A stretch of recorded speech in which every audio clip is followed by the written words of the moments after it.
Welcome back, everybody, and welcome to our final installment in our series on Reconstruction. With this video, we are going to conclude the story of that period referred to as Reconstruction, and namely attempt to answer this question. So, what happened? What caused the end of Reconstruction? Because, like all things, it did end.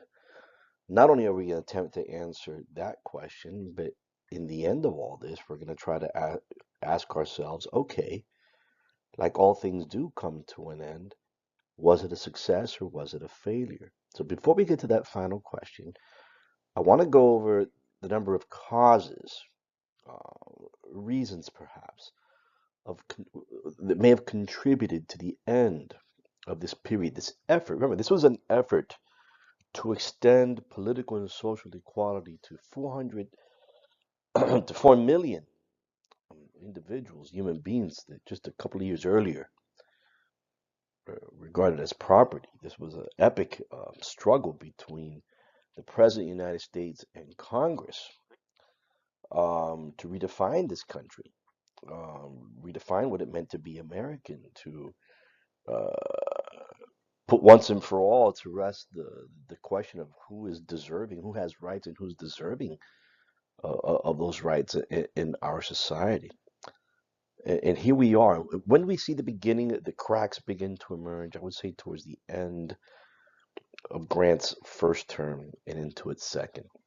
And let's talk about the things that might have contributed to the edifice, if you will, this project um, beginning to fall apart. And we know that it dealt with a lot of resistance from the very beginning, particularly in the South, a lot of resistance to the Freedmen's Bureau, a lot of resistance. I mean, by the time we get into the end of Grant's first term, you're talking about 4 years of the under the Reconstruction Act, 4 years under military occupation. Uh, so yeah, a number of the 4 years, if not more, of Freedmen's Bureau. Is there resentment in the South? Yes. Is there organized resistance in the South? Yes. For example, the Klan is one example of this organized resistance. So we're going to get to that eventually. So let's first talk about things that did not help. And really at the local level, these were some of the complaints that conservatives, that Democrats, that white supremacists laid at the Reconstruction governments. Okay, that as soon as Grant was elected to the presidency, and as soon as the Reconstruction Acts came into law, state governments had to extend the vote to all men, black and white, and new governments were put together that reflected this new reality. And of course, the political opposition, the conservatives, Democrats at the time, much of their opposition was in that the carpetbag misrule, that these northerners coming from up north that didn't understand the South, riling up the local blacks who had just been slaves a couple of years earlier. And end result is completely irresponsible misgovernment, overspending, overtaxation, et cetera, et cetera. And oh, look how corrupt they are, and look at the amount of misconduct in government, and they would, this would help their arguments, to help this opposition all the way to the national level, because even the Grant administration is sucked into a number of scandals. The folks that allied themselves around Grant, these radical Republicans, they might have been very idealistic when it came to extending the rights for former slaves, but they had a bad habit of getting caught up in corruption scandals. This is not to say that conservative Democrats weren't corrupt as well, but the corruption scandals the Republican Party was caught up. Well, of course, because Grant's in the White House, ended up being highly publicized. Two most well-known scandals that occurred during the Grant administration: the Credit Mobilier scandal and the Whiskey Ring scandal. The Credit Mobilier, long story short, is a phony railroad construction company, a shell company, didn't exist, who would fraudulently bill the Union Pacific Railroad for work. Union Pacific Railroad was heavily subsidized by the U.S. government, particularly in terms of land grants. And so it would bill them for work they never did, phony construction contracts. And then the payments would end up being funneled into the owners' pockets, quite often, who are members of the Grant administration. Embarrassing enough, Grant's vice president, Schuyler Colfax, was caught up in this, what do you call it, a money laundering scheme. The whiskey ring, a couple of years later, uncovered in 1875, an extensive network of bribes between whiskey distillers and government officials for help in evading taxes. Hey, help me not have to pay so much in tax, and here's some bribe money. Millions were paid in bribes, but after a thorough investigation, 3 million was recovered in tax dollars and 238 indictments were delivered. This didn't help. This did not help the Republican cause. It did not help the Republican brand, both at the national level, and it trickled down to the state and the local level and did a lot of damage to Reconstruction governments pretty much at all levels. And it gave a lot of ammunition to conservative Democrats and their critiques of government during the Reconstruction period. So it's 1872. Um, Grant has to run for re-election. Grant has not proven to be the most stellar president. Okay, these scandals have wrought, have brought to light some serious critiques about his ability to lead as a political leader. Um, the Republican Party itself begins to split between those that were called the stalwarts. These were loyalists to Grant's presidency, and then a faction of the Republican Party that referred to themselves as the liberal Republicans. Okay, and they began to gravitate around famous newspaper editor of the New York Tribune, Horace Greeley. Ironically enough, this is one of the guys that at the very beginning of the birth of the Republican Party, this is the guy whose paper was the voice of the Republican Party, and this very guy is tearing away from the Republican Party because of the corruption scandals.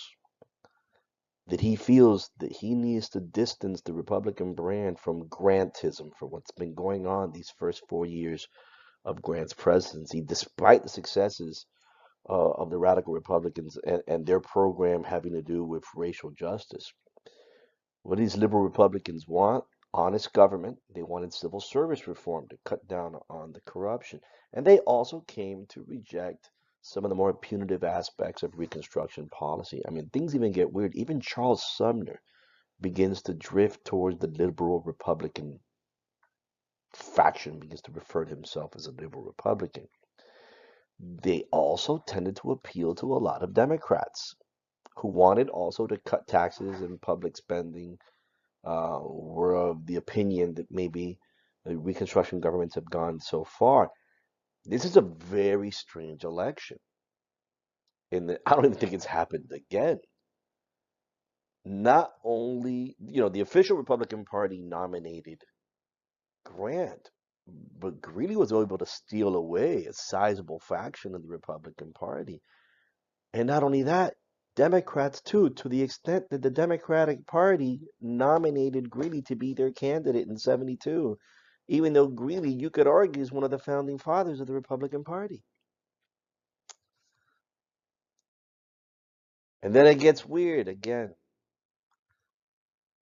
Only election ever in U.S. history where one of the two candidates from the presidents between the convention and election day passes away.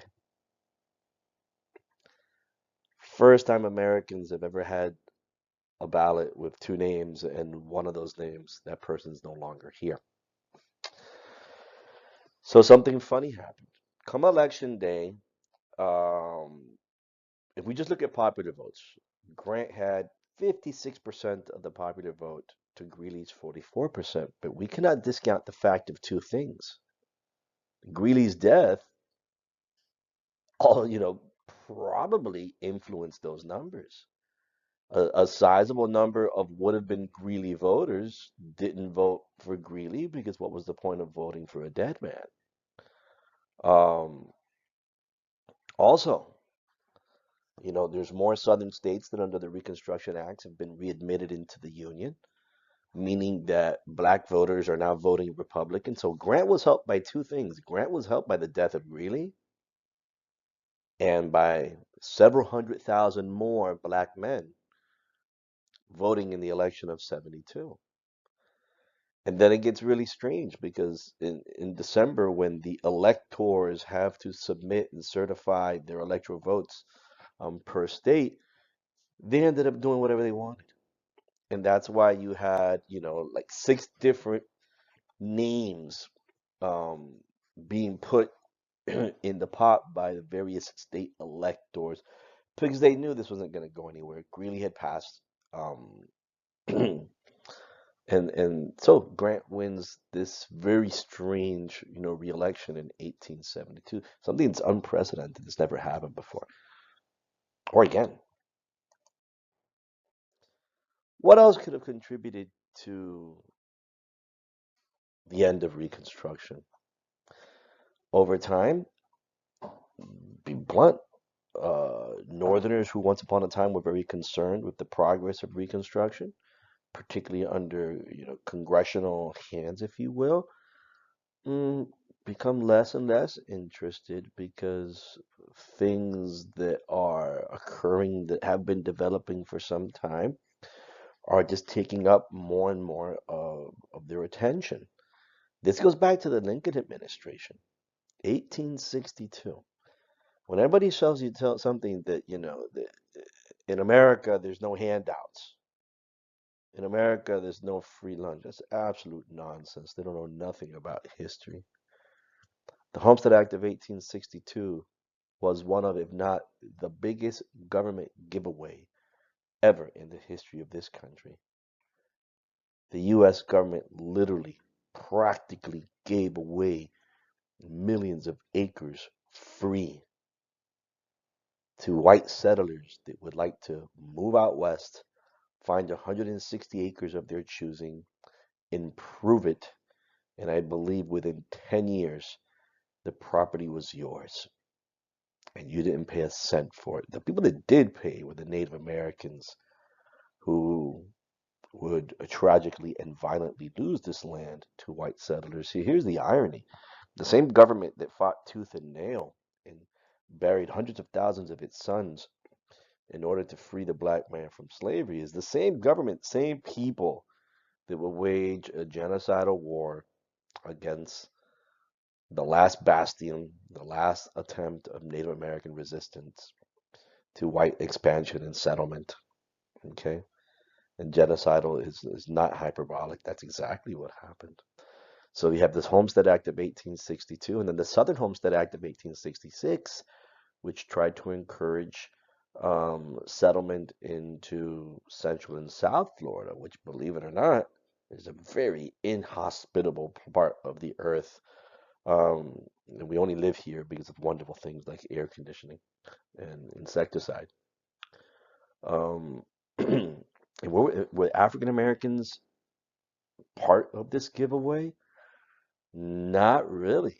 Remember, most of them were locked into this cycle of poverty that they couldn't even pay the registration for the 160 acres being, this was for white people. And then we passed the Morris Land Grant Act to teach all these people how to farm because a good number of them had no idea of what they were doing.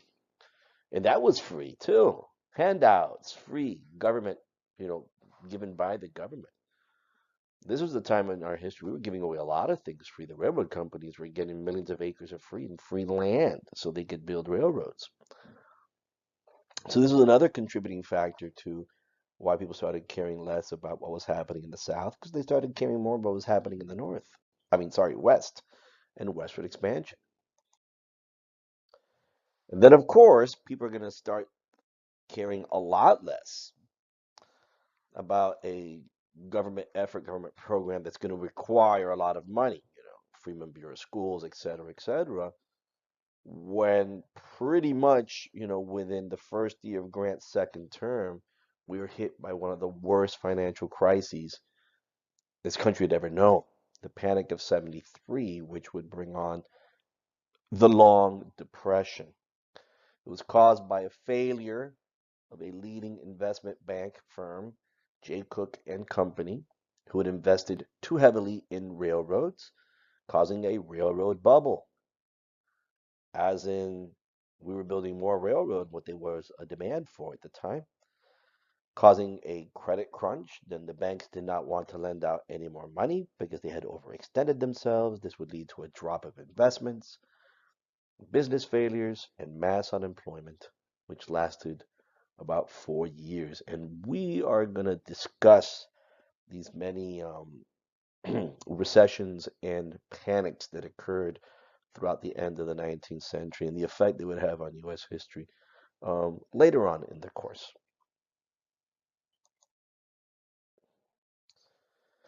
Another factor that led to the decline and eventual end of Reconstruction was namely white resistance, white Southern resistance. We talked about this before in 1870-71. The Grant administration, rightfully so, passed a series of federal laws, very stern, focused on what we would call white terrorist groups today, white supremacy terrorist groups, the KKK, the White League, the Red Shirts, the Knights of the White Camellia, who were doing, giving it their utmost effort at violently trying to suppress African Americans from exercising their rights.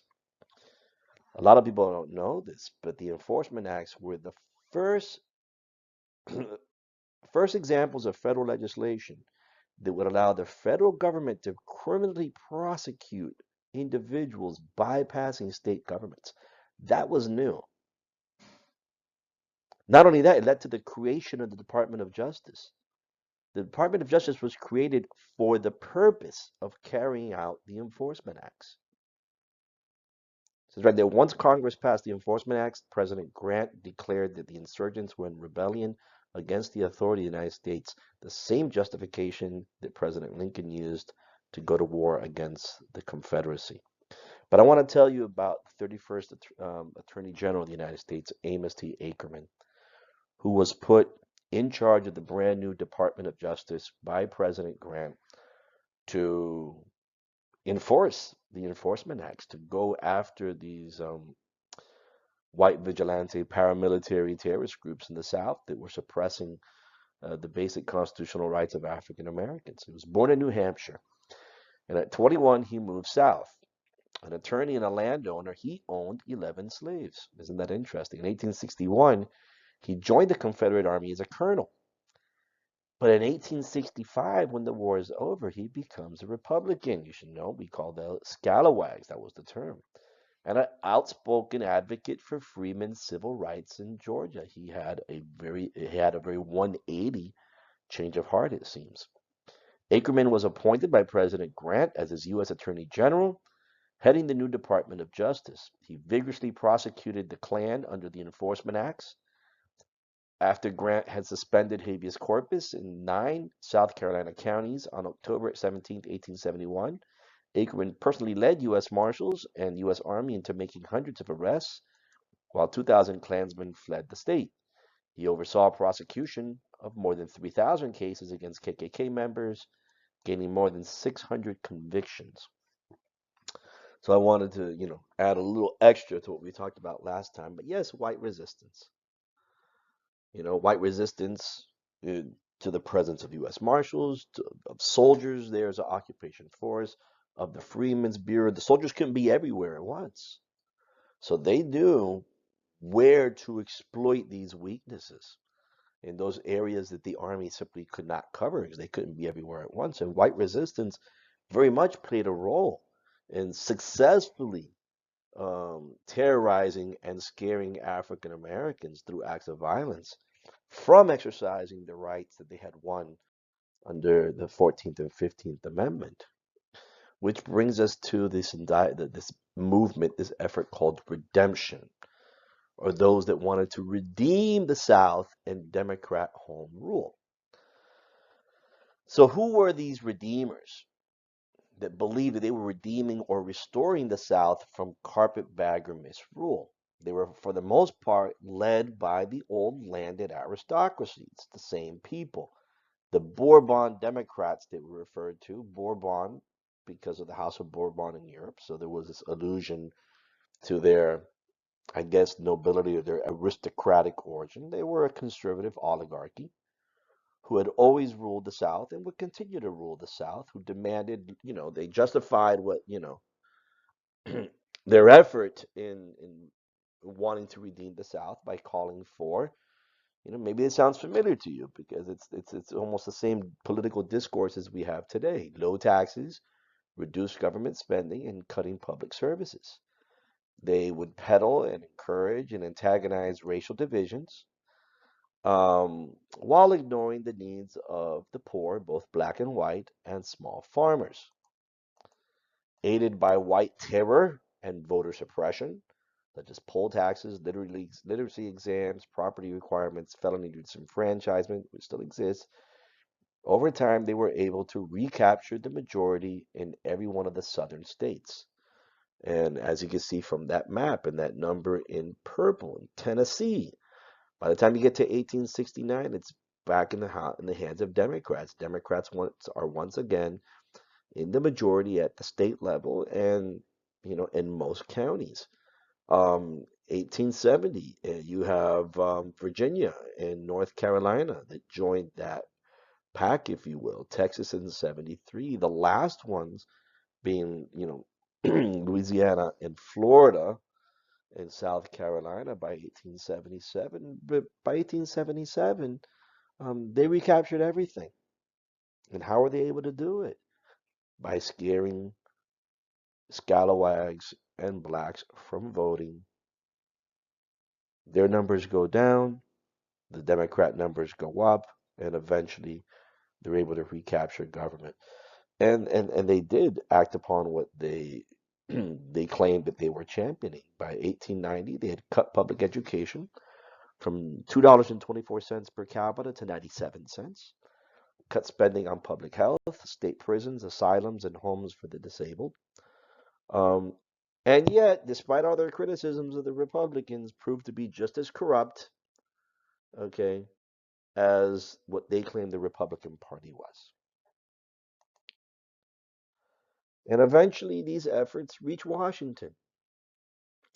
By the election of 1874, the Republicans lose Congress for the first time since the Civil War. Well, it has to do with Southern states being readmitted into the Union. That's very much a part of it. But also the efforts of these redeemers and their white terrorist allies. So the first time since the antebellum era, Democrats came to control the House with a 63% majority. Congress is a total 51% Democrat. But for two brief periods, 81 to 83 and 89 to 91, Democrats would control the House of Representatives for the rest of the century.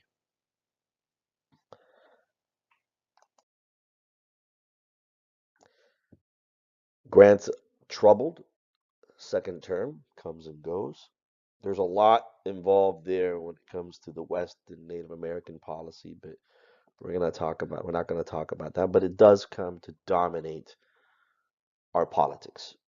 And if the West and what they call the Indian Wars, the efforts against Native Americans dominates our politics, and the Depression, well, Reconstruction falls by the wayside.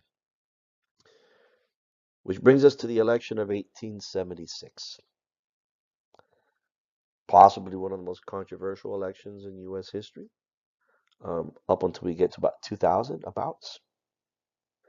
Rutherford, well, both candidates are not really very different from each other. Both conservative candidates. Both are fans of civil service reform. Hayes, former Union general, governor of Ohio, representative from the state of Ohio, Republican, versus Samuel Tilden, former governor of New York State, broke up New York City government corruption, namely Boss Tweed and Tammany Hall. This would have, could have, should have been an election like any other, but it was close and it was very indicative of just how split the country was. Between the idea of moving forward with Reconstruction, which was already dying on the vine, and abandoning it altogether.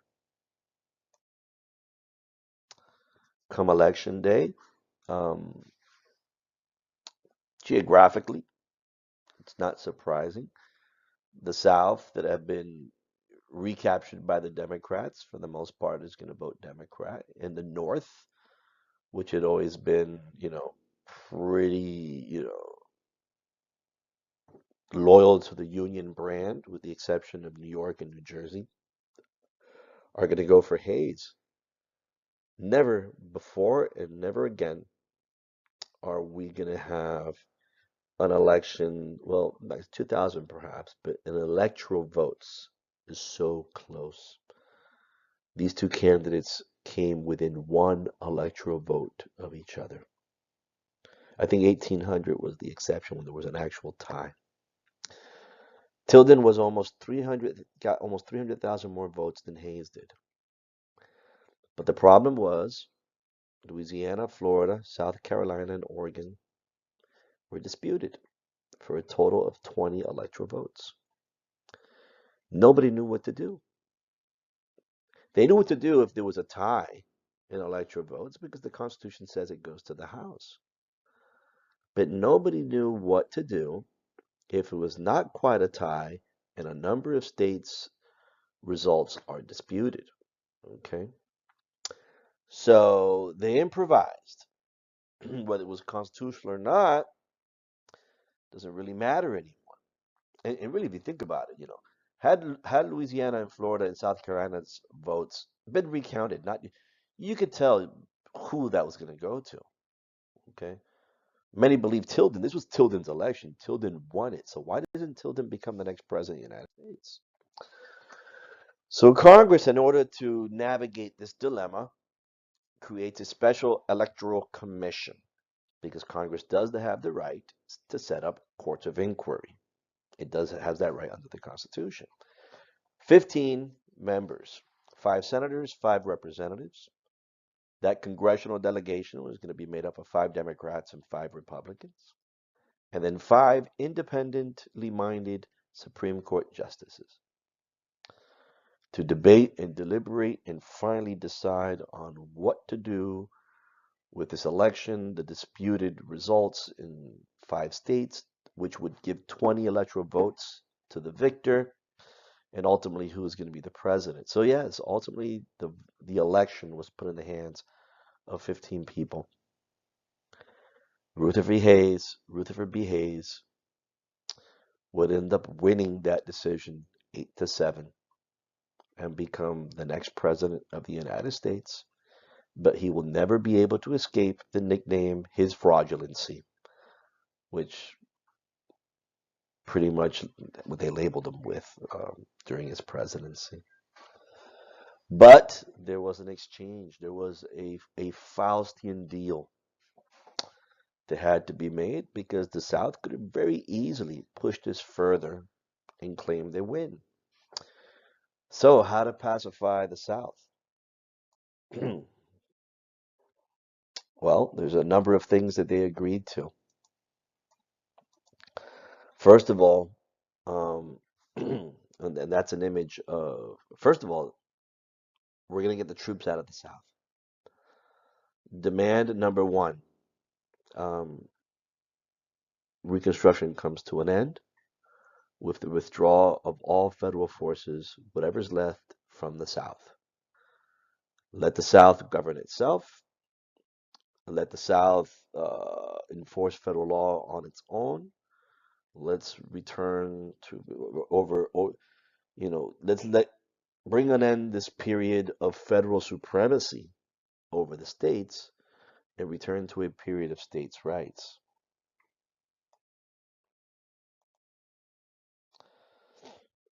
There was more to that deal. Hayes would only be president for 1 term. As I said, the return of home rule with the end of the occupation and the military districts. Hayes was supposed to appoint 1 Southern Democrat to his cabinet. Any federal patronage jobs would be decided by Southern Democrats. And the federal government would give generous assistance to the construction of a Texas Pacific Railroad. And as you can see from this image, yes, to many Northerners, this was seen as a betrayal. The North fought for a cause.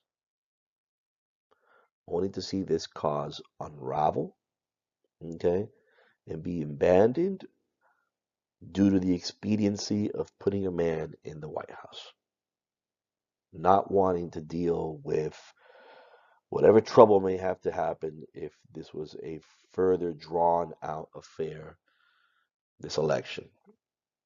And so some call it the compromise of 1877, some call it the betrayal of 1877. But that was another major contributing factor to the end of Reconstruction. Interesting image that compares the two periods, the period of Grant and the period that would follow Grant with Rutherford B. Hayes. In this two-part cartoon from 1880, the solid South, the one to the left, is seen as struggling under the carpetbag and bayonet rule of the strong United States government. Led by President Ulysses S. Grant, who is seen riding among bayonets with an escort of 2 federal soldiers. In the background, the illustration shows a destroyed and occupied South. Now, the other image,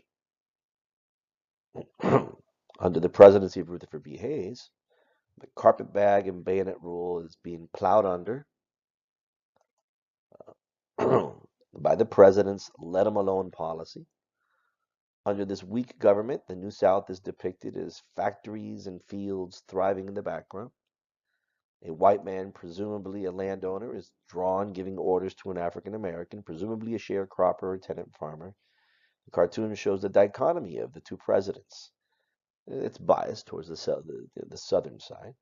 Republican Civil War hero Ulysses S. Grant uses his power of the 1870-1871 Enforcement Acts to send federal troops into the South to protect civil and voting rights of African Americans. When he became president, he also ordered the Justice Department to increase their efforts to identify, arrest, and prosecute members of violent white mobs like the Ku Klux Klan, whereas President Rutherford B. Hayes placated Democratic leaders in Congress by agreeing to create what would become known as the Compromise of 1877 and the return to home rule.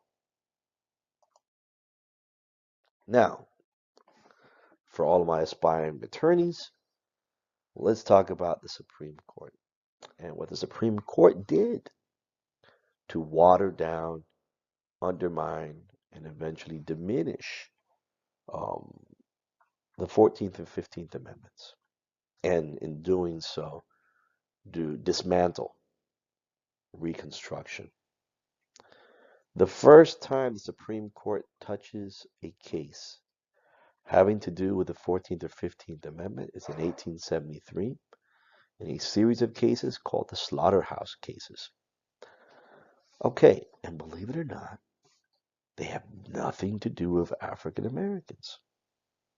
And remember, the 14th Amendment says that all persons born here are citizens, entitled to life, liberty, or property without the due process of law, which is the Due Process Clause, are entitled to privileges and immunities, and are entitled to be treated equally under the law, equal protection under the law, right? But the problem is, what's a person? The law is pretty funny about that. And if we were in class, and if I were to tell you, well, do you consider a company like Amazon or Apple or Walmart to be a person? You'll say, well, no, I mean, it's not a person. Well, the law considers them persons. Maybe not flesh and blood persons, but legal persons. And that's where we begin to see the beginning of the watering down of the 14th Amendment. So the story takes place in New Orleans. It really has nothing to do with New Orleans. Okay, so there's a lot of slaughterhouses in town, independently owned slaughterhouses. They kill animals, the waste, but the sewage system that New Orleans has is not suited to all of the slaughtering activity. It's clogging up whatever channels or they used for waste to be flushed away under the New Orleans sun in the summer. It festers and it rots and it smells and it could breed disease. So what the city of New Orleans does is it gives license to a facility to be built south of the city um, and allows this facility to have a monopoly on all slaughtering activity, if you will, and tells these other small producers, says you have a choice. You're going to have to relocate to this facility, okay, or you're going to have to close down. Well, they sue under the 14th Amendment that they, in this case, legal persons, are not being treated, okay, on an equal standard to this facility south of the city, another person. Therefore, equal protection under the law for all persons is not being observed. How in the world did we get here? The radicals wrote the 14th Amendment to extend citizenship and the rights of citizenships to African Americans. And now you have business firms using the 14th, okay, to advance their own purposes. But that's what happened. It didn't take long. What was the opinion of the court? The 14th Amendment does not reduce or replace a state's right to govern its own affairs, therefore home rule. Nor does it restrict a state from granting privileges to some and not to others. The Privileges and Immunities Clause of the 14th Amendment applies to national citizenship, not to state citizenship. So, in a number of ways, the Supreme Court allows for the undermining of the 14th Amendment in a case that has nothing to do to African Americans, but the repercussions are going to be felt by African Americans. Slaughterhouse is just one example. That same year, there are midterm elections. Colfax, Louisiana. There is a violent exchange between members of the White League, which was a Louisiana white supremacist terrorist group, and African Americans that wanted to exercise their 15th Amendment and participate in these elections. They were protected by Louisiana militia, which was almost all African American. There was an exchange of violence. In this exchange, 150 African Americans were killed, half of them after having surrendered. 3 whites are killed. This is seen as a nadir, one of the worst points in the Reconstruction period of how far some would go to deny the right to vote to some African Americans. Or as to white supremacists, they saw this as the beginning of the end of, that sign that you see there, that I imagine it's still there in Louisiana, that was obviously written by somebody with, you know, those sympathies. Okay, just the way it expresses itself about the incident. Well, eventually this is going to come to court in the case of U.S. versus Cruikshank, 1873. Hey, the 14th Amendment is supposed to protect us against discrimination. Okay, first and foremost, and the 15th Amendment gives us the right to vote. So what did the Supreme Court say? Yeah, that's great. We're really sorry this happened. And they're bouncing off Slaughterhouse. But the 14th Amendment only protects individuals from state action, not from individuals, not for individual acts of discrimination. The White League were acting as individuals, not as extensions of the state. Therefore, there's no 14th Amendment protection. And you've just green-lighted the use of violence against potential black voters. 1876. For those that will not be scared away, how do we make voting even more complicated on African Americans? States start to roll out requirements, restrictions. U.S. versus Reese, 1876, stipulates that, well, there was a poll tax. You had to pay a poll tax in order to vote. Um, one African American citizen decided to sue, went all the way to the Supreme Court, and they said, um, because it was not letting them vote was seen as a violation of the Enforcement Acts. The court said the enforcement acts were not a valid exercise of Congress's power to enforce the 15th Amendment, and voting requirements such as poll tax do not constitute a denial of voting rights. A requirement does not necessarily constitute a denial. And poll taxes are going to stick around until the 1960s when they get rid of them through constitutional amendment. Now, needless to say, a good number of African Americans don't like the direction that things are going in. So in 1879, we start seeing thousands of African Americans, particularly leave the Missouri area and go for this free state of Kansas. Oklahoma too. So this is the Exoduster movement. So I just wanted to plug this in there and mention it to make sure that, I did mention the Exodusters. Not huge numbers, but by 1880, about 43,000 African Americans made the trek westward to other states, hoping to better their situation.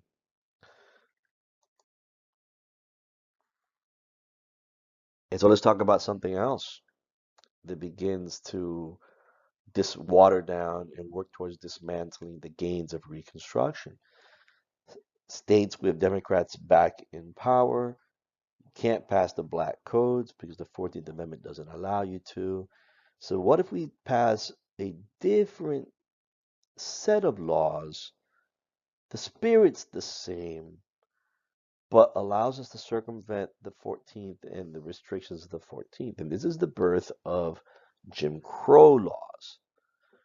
Not explicitly written to curtail, control, or restrict the lives of African Americans, because the wording itself, what it actually does, in order to pull that off, what it imposes is a system of apartheid, a system of racial separation in public places. Okay. 1881, Tennessee is the first state that passes Jim Crow laws, separation of black and whites on passenger rail cars. Now, these Jim Crow laws themselves started to be written as a reaction to the last Reconstruction law that was passed in 1875. We're going to get to that in a second. So to understand where these Jim Crow laws started to emerge out of, in 1875, Congress wrote what would be the last Reconstruction law, the Civil Rights Act of 1875, which entitled everyone to access accommodations, public transport, and theaters regardless of race or color. Okay. It was what the Civil Rights Act of 64 would be, but it was written almost 100 years earlier and did not survive long. By 1883, 2 years after Tennessee, imposed the first Jim Crow law, if you will, already this is being taken to court. 5 black plaintiffs in 5 separate cases put together a class action suit. They had sued theaters, hotels, and transit companies that refused to admit them or had excluded them from white-only facilities in violation of the 1875 Civil Rights Act. It goes all the way to the Supreme Court. What do they say? The Civil Rights Act of 75 is unconstitutional because they exceeded Congress's authority under the 14th Amendment. The Privileges and Immunities Clause prohibits states, but not individuals, from discrimination. Basically saying that Congress had no right to tell individual shop owners, theater owners, etc., whether they can be discriminatory or not. The 14th only protects against state action. And this would be a huge green light to southern states across the country to go ahead and begin to implement even more of these Jim Crow laws as they saw fit. Probably the most famous challenge to the normalization of Jim Crow laws throughout the South, in response to the civil rights cases, was the very famous case of Plessy versus Ferguson in 1896. Plessy, an African American man. See, here's the thing. Those are these two pictures there on purpose. Okay, who do you think Plessy was? Plessy was a very light skinned, what we would say today, biracial or multiracial, man. But if you understand how race is defined in the United States, the one drop rule, which goes all the way back to slavery, in the eyes of Americans, Plessy, no matter how light skinned, no matter how mixed his heritage was African American and therefore had to comply with state segregation laws. Plessy, for years, had been riding in the white car. He was a traveling salesman. But upset about these laws, he went ahead and decided to file suit. That his 14th Amendment, equal protection under the 14th Amendment was being violated. Um, I think this was Louisiana. And isn't it funny when they talked about it in the papers, instead of showing a real photograph of Plessy as he was, that's the illustration they went to, okay? To antagonize, racial divisions already existed in the South. Well, we all know, unfortunately, the Supreme Court looked at this case and says, Mr. Plessy, I know you're not happy with segregation, but according to the court, as long as facilities are equal, they can be separate. And as long as they are separate but equal, there is no violation of the 14th Amendment. And this is really the one that's going to begin the avalanche of Jim Crow laws throughout the South, even including interstate passenger travel. With origins in the North, if you were traveling to the South, they had to have segregated passenger rail cars. Williams versus Mississippi, 1898, another restriction on voting. The literacy exam. And this had a lot of roots not only aimed at disenfranchising African Americans, but at disenfranchising immigrants as well. The irony was, if the argument was being made that African Americans and immigrants were illiterate, therefore couldn't vote, well, there was a good number of poor whites that were illiterate as well.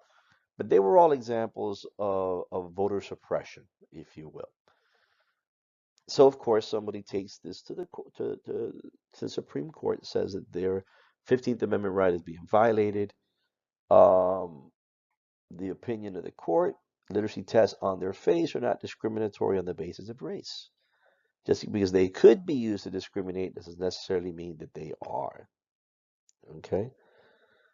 Um, so we might be asking, well, then did, did Did poor whites have to pay poll taxes? Did poor whites have to take literacy exams? No, because in every state constitution, they had an exceptional clause called the grandfather clause, meaning if your grandfather voted before Reconstruction, then you were exempt from poll taxes or literacy exams. And that just makes it barefaced and out in the open, who these restrictions were intended to disenfranchise. And thus begins the very long, sad period in American history between the end of Reconstruction and the beginning of, well, well into the 20th century, of a period that, if the purpose was to extend political and social equality between blacks and whites, it was a period interrupted, if not sabotaged, if not dismantled. Um, multiple efforts were made to disenfranchise the black vote, and it succeeded. To restrict African Americans to second-class citizenship, and it succeeded through Jim Crow. And for those African Americans that may have been courageous enough to challenge that, um, then the response was violence, and lynching was a criminal problem that existed throughout the South way into the 20th century, in which, white communities felt that they had the right to um, undermine the law and due process and take the law into their own hands, be that infraction real or perceived or even criminal. And in the end, um, African American blacks were left once again in a situation um, at the mercy of many white Southerners that did not have the best interests of their African Americans at heart. What they did want to do was to stay in power and basically and enforce white supremacy throughout the South. So let's end with a question because this was a kind of a long-winded presentation. Reconstruction, was it a success or was it a failure? And I found a great response in your textbook. So American History by Alan Brinkley, I think he offers a pretty good and concise answer to that question, success or failure. Reconstruction made some important contributions to the efforts of former slaves to achieve dignity and equality in American life. And it was not as disastrous an experience for Southern whites as most of them believed at the time. But Reconstruction was, in the end, largely a failure. For in those years, the United States abandoned its first serious effort to resolve the nation's oldest and deepest social problem, the problem of race. Moreover, the experience so disappointed, disillusioned, and embittered white Americans that it would be nearly a century before they would try again in any serious way. Why did this great assault on racial justice not achieve more? In part, it was because of the weakness and errors of the people who directed it. But in greater part, it was because attempts to produce solutions ran up against conservative obstacles so deeply embedded in the nation's life that they could not be dislodged. Veneration of the Constitution sharply limited the willingness of national leaders to infringe on the rights of states and individuals. A profound respect for private property and free enterprise prevented any real assault on economic privilege in the South. Above all, perhaps a pervasive belief among many or even most liberal whites that African Americans were inherently inferior served as an obstacle to equality. Given the context with which Americans of the 1860s and 1870s were working, what is surprising perhaps is not that Reconstruction did so little, but that it did even as much as it did.